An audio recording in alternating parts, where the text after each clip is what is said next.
saat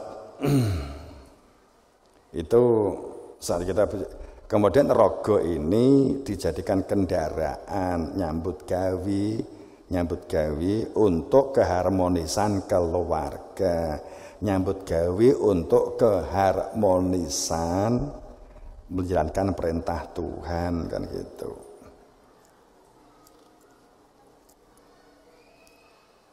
Ya. Itu puasa, sekelas puasa itu. Nah, sehingga kita puasa tidak hanya ikut-ikutan. Kalau ikut-ikutan itu kan ya taklid ya. Taklid, jadi puasa itu sabar, jihad, sama junatun mengendalikan diri. Nah, itu berkaitan supaya kita itu berada di dalam sebuah ilmu, karena puasa Ramadan sangat berkaitan dengan 17 Ramadan. Ini cerita zaman kenabian ya. Sehingga pada saat dulu puasa itu di zaman Nabi menyatake di dalam surat Fat 8, 9, 10 untuk menyatakan surat Al-Hujurat 14 untuk menyatakan surat Jin Jin 70, 69, 70, 71 untuk menyatakan di surat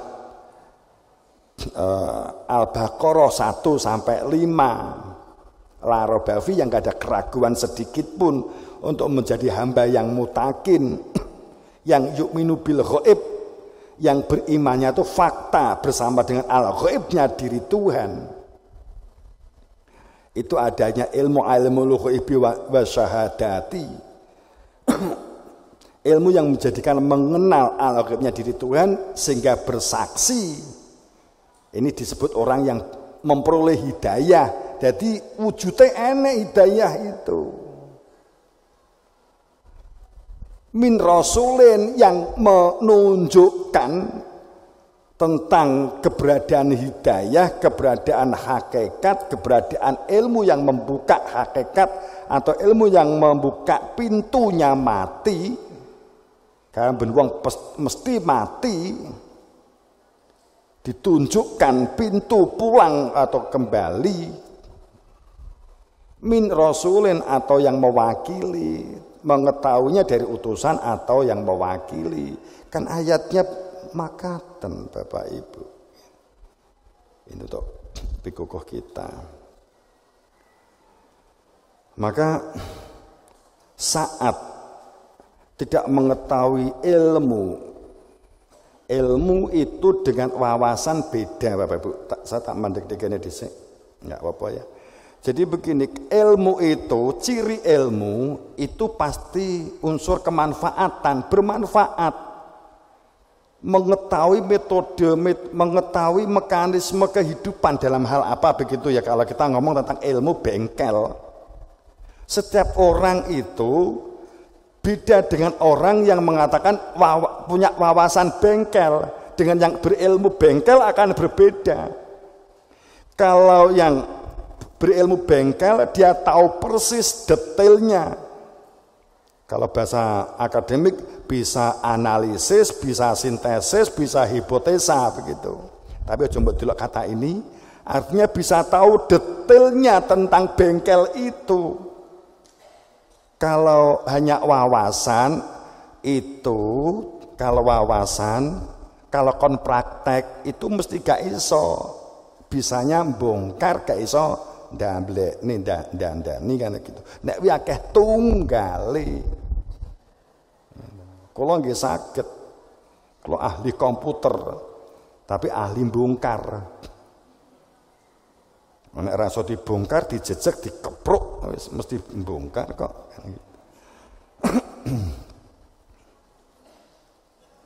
Nek wawasan beda. Saya sudah pernah matur memang ya.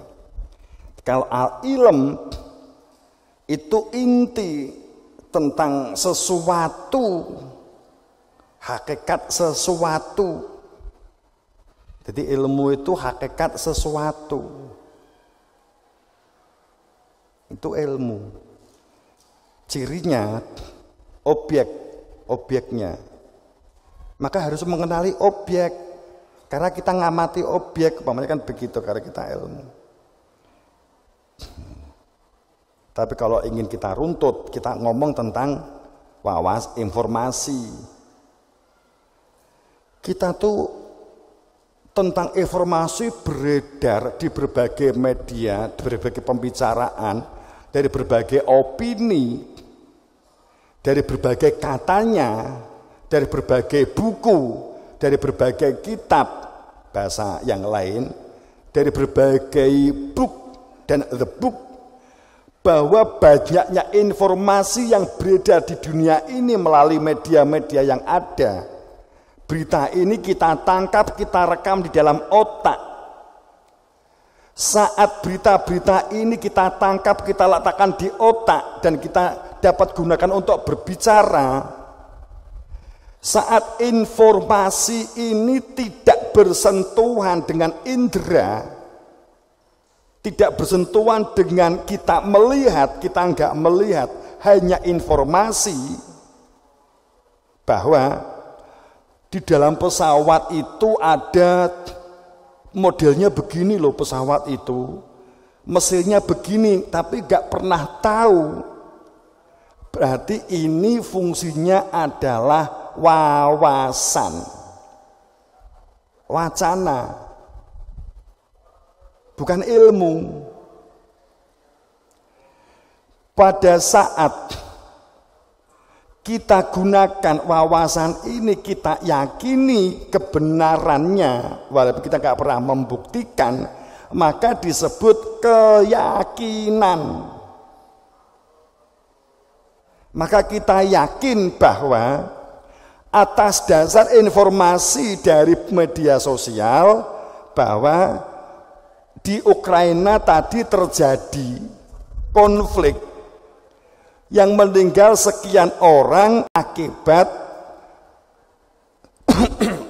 serangan dari Rusia. Kamu percaya? Percaya. Bisa kita hanya percaya. Kamu iman? Oh enggak. Kalau iman roh dhewe nek perlu dibom. Nah, itu beda gitu loh. Itu fungsinya adalah wawasan. Itu fungsinya adalah wacana.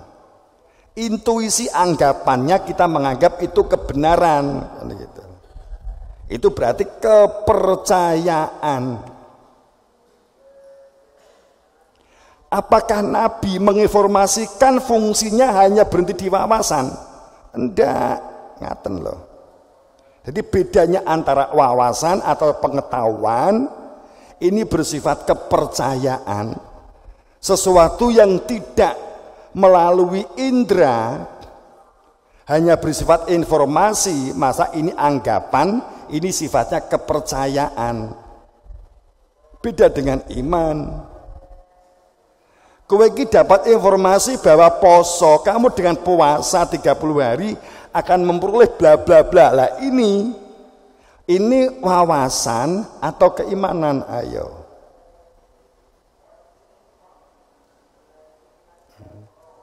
Allah tuh maha murah, Allah tuh maha agung, Allah tuh pamannya begitu, ada konsep bla bla bla bla.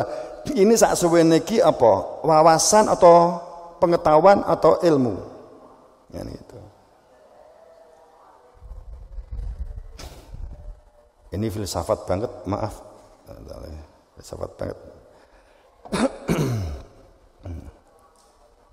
Kita akan terlanjur, kadang kan terbawa doktrinal ya. Jadi itu Allah itu diri zat yang wajib wujudnya dapat dikenali keberadaannya karena al-ghaib, sehingga ada ilmunya, bukan diwacanakan.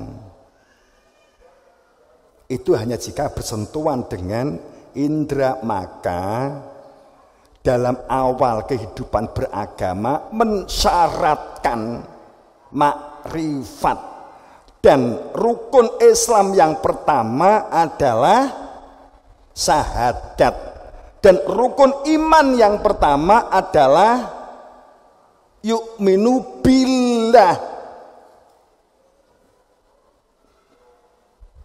Dulur, kalimat yu'minu billah bukan yu'minu ilallah atau yu'minu alallah, tapi billah ini berkaitan dengan syahadat di rukun Islam an asyhadu bukan qaul asyhadu la ilaha illallah. Ojo salah bahwa di dalam kalimat al-bunyan nun bahwa Islam itu enek 5 perkara. Yang pertama al-awalun itu adalah bersahadat, syahadatun itu mutakalim, adep-adepan, barangnya wis di ngarepe kalimat syahadatun. An pakai alif nun bukan qaf wawu lam, alif qaulan bukan. Ojo salah. Islam dibangun di atas 5 perkara. Yang pertama mengucapkan bukan, akan tapi an itu dengan sebenarnya fakta, harus kamu terjun, harus kamu lihat sendiri, dinyatake dhewe. Enggak iso ko buku, enggak iso ko katane sopo-sopo. Harus dalam pengertian bil haq, al haq min rabbik, maka dikatakan an asyhadu alla ilaha illallah, dengan sebenar-benarnya nyata fakta saya bersaksi.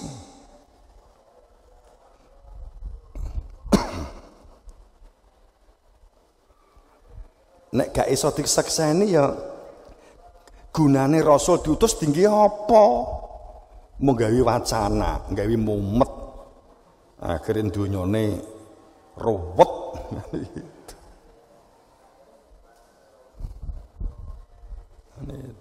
Ya ditolak kan karena menungsane.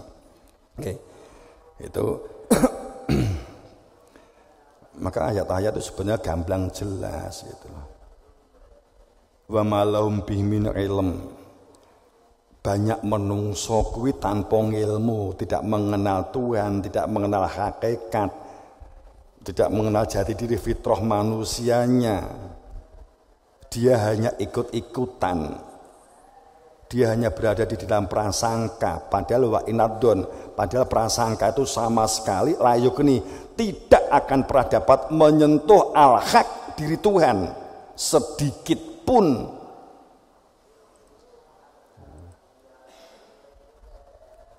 Maka sungguh dengan sebenarnya lakot angzalna, kami turunkan kepada kamu itu ada ini menunjukkan ada barangnya loh. Ini lakot angzalna, kami turunkan itu ada barang di gonmu kuwi, kitab yang sebenar-benarnya, kitaban itu masdar, kitab yang sebenar-benarnya, kitab yang tidak ada keraguan sedikit pun di dalamnya, kitab yang bisa kamu tanyai, kitab yang bisa berbicara, fihi, yang di dalam dirinya si kitab ini ada zikir. Nek kamu ingin tahu tentang zikir, takok kitab itu supaya kamu itu didudui zikir, bukan dari penterjemahnya. Kitab sing duwe cangkem, kitab sing duwe silet. Nek gregeten kan ngono. Kitaban fihi dzikrukum afala ta'qilun. Apa kamu enggak berakal? Kitab iki kan mung nek buku ki lak mung hasil tulisan. Mestine sapa sing nulis digoleki sing nulis kuwi, kuwi lagi kena enggak hoak jenenge gitu loh. Paham maksud saya? Enggak kuat. Qur'ane bener. Tapi ale sapa sing pernang, karena Al-Qur'an itu Qur'an, Al-Qur'an beda. Nek Qur'an itu mbok temu ndek juglangane iso, tapi nek Al-Qur'an sapa sing menang, alnya ki lho wae sapa, milik siapa alnya ini. Qaf ra ain nun. Ain karena panjang 3 kali. Kemudian di depannya ada SM takrif. Alnya itu milik siapa? Siapa yang megang? Gaib itu nggak kelihatan mata, tunggal. Tapi ada al. Lah, alnya itu siapa yang megang, yang menunjukkan gaibnya diri Tuhan kan? Itu yang harus dicari. Gunen to akalmu. Ini ayatil maksudku. Afalata kilun. Gunen to akalmu kuwi kan gitu.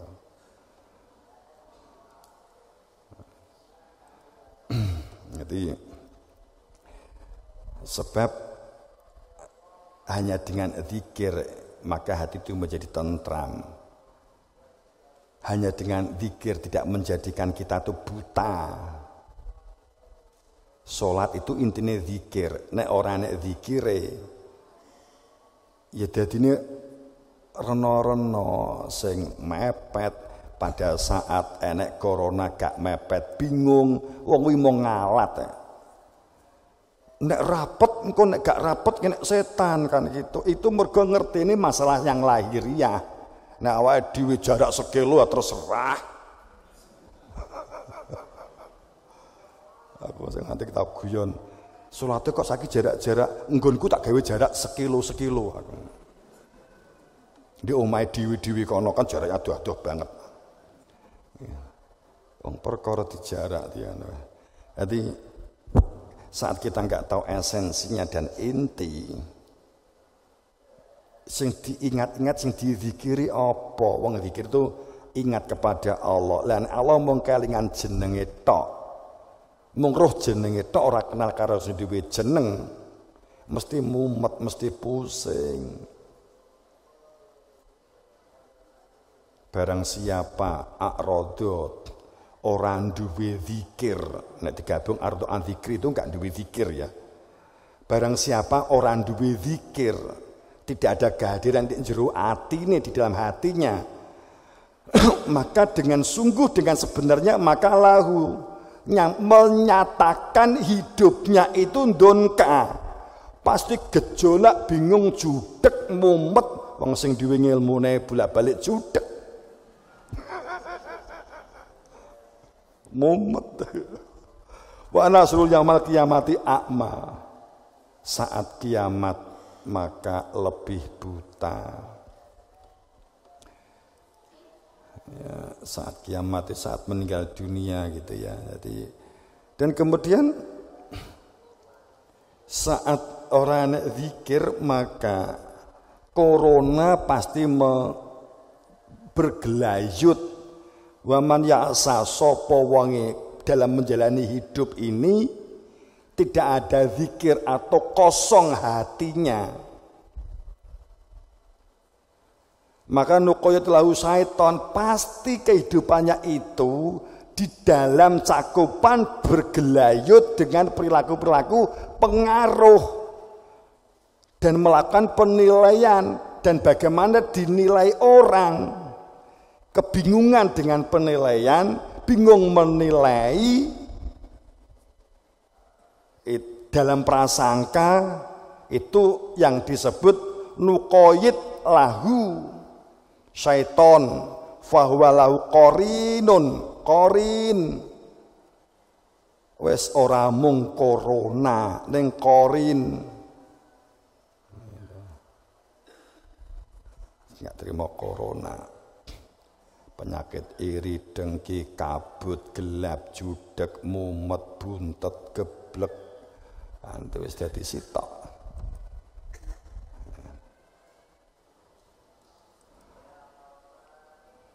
Hanya dengan zikir maka hati menjadi tentram. Bapak Ibu, ini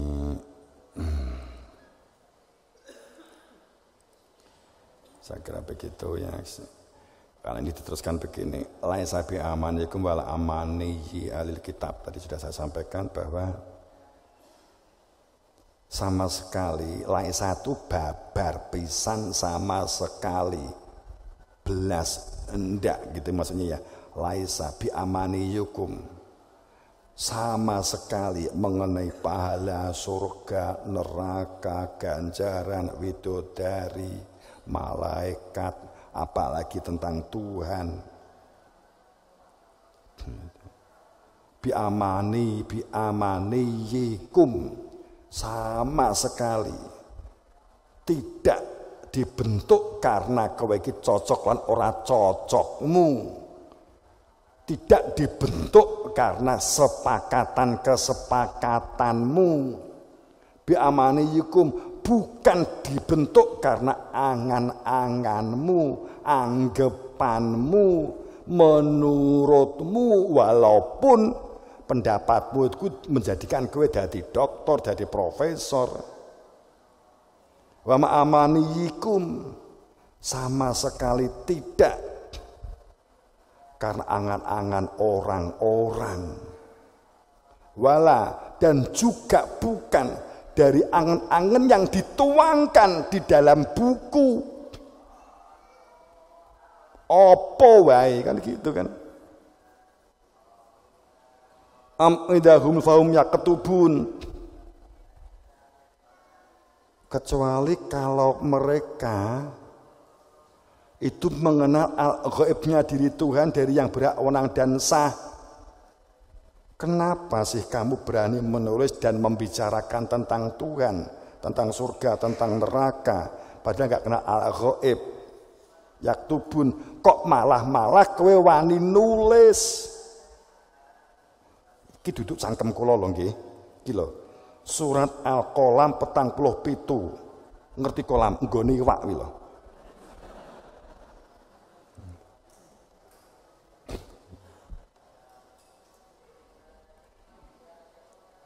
Nabi diutus itu tidak membentuk taklid.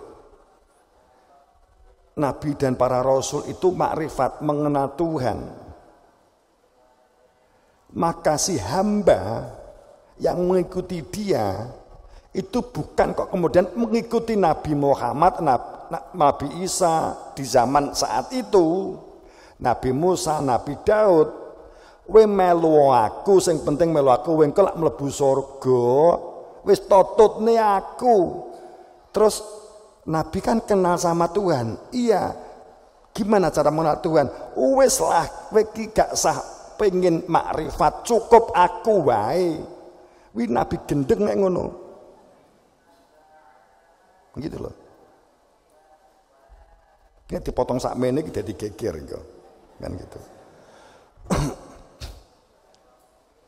Jadi pada saat para nabi rasul diutus itu dia makrifat nularke kemakrifatan.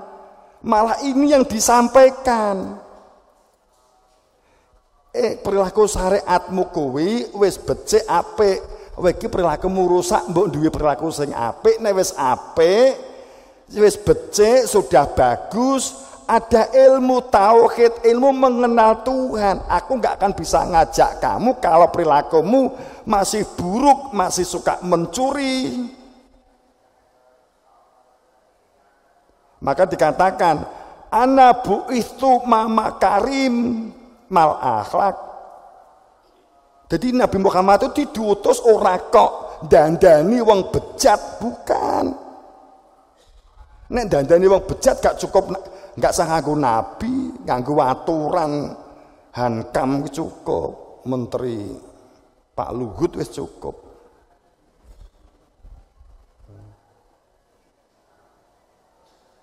Nek mau ngentas sangka perilaku wong sing zina to. Ndek ngene apa jenenge? Arep ngonane kok gak nyaman. Jadi ada perilaku perzinaan dan sebagainya. Kemudian kita rono empun ngaten. Enggak, Nabi enggak begitu. Kalimat anabu itu makarim akhlak itu bukan begitu. Bukan kok wong di jero lokalisasi metu kok lokalisasi, enggak begitu. Aku diutus kuwi nyempurnake wong sing wis duwe akhlak becik. Itu loh. Terus jirine pengen ngetutne nabi, akhirnya kemudian dia nggone lokalisasi. Ini enggak siji loro telu papat lima enam pitu wolu songo 10 sing dolan. Semuanya bilang begitu, gini. Tapi saya enggak pernah ngomong begini ya. Oh iya, bagus. Nggih. Itu jaminan surga gitu. Jadi saat tadi diutus itu menyempurnakan akhlak yang sudah bagus, disempurnakan dengan tauhid, mengenali Tuhan. Gampangannya kan gini kan, kalau Gusti Allah, kalau Kanjeng Nabi itu ngejak hamba menungso rusak tukang maling kok dijak makrifat, ya ingah-ingih lah Kanjeng Nabi kan. Gitu kan. Jadi kedua, para nabi para rasul itu tidak mengajak taklid. Jadi aku jadi sopir, Kanjeng Nabi bilang begitu. Aku sing dikai kewenangan nyopir. Kowe manut to, aku iki gak ngaku, aku mung didhawuhi saka guruku. Saya didhawuhi dari guru saya.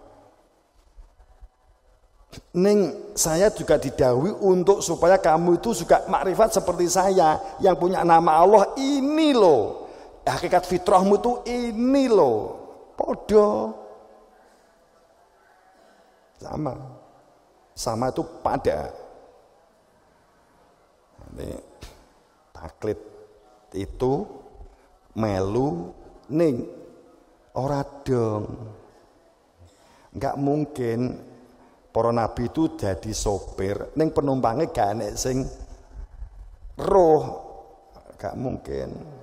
Wis didudui, sudah diberitahu, iki lho presidennya awake dhewe, iki lho gubernurnya awake dhewe, ini lho bupatine kita, ini yang kita datangi. Nah gitu. Sadurunge sampai ke sana itu dieling-eling. Engko mergo mlebune dhewe-dhewe kan gitu kan. Ya kamu ngikut Nabi Muhammad, umpamanya begitu. Kalau sekarang kita kan dia. Tapi pengertiannya itu adalah bukan taklid buta.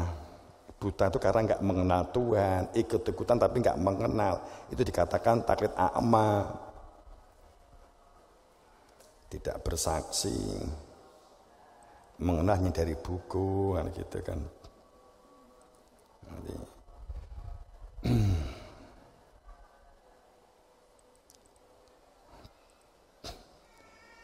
Jadi perkara bid'ah itu ya sama.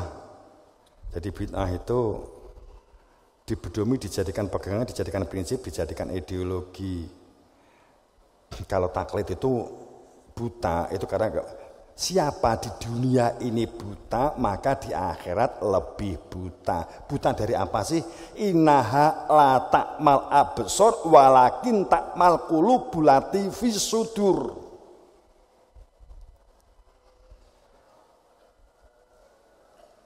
Banyak manusia berjalan di muka bumi itu kayak ya-ya-oh. Telah aku beri telinga, telah aku beri mata, telah aku beri pikiran. Tapi sesungguhnya berhenti, tidak melakukan apapun, tidak berjalan. Karena sungguh untuk melihat kebenaran, keberadaan Tuhan. Tidak dengan mata, satu. Tidak dengan absor, analisa, tulisan, absor. Walakin tapi untuk melihat kebenaran dan melihat Tuhan itu adalah mata yang berada di dalam dada, di dalam hati. Walakin ta'mal qulub wal sudur. Itu sehingga tidak taklid kan itu.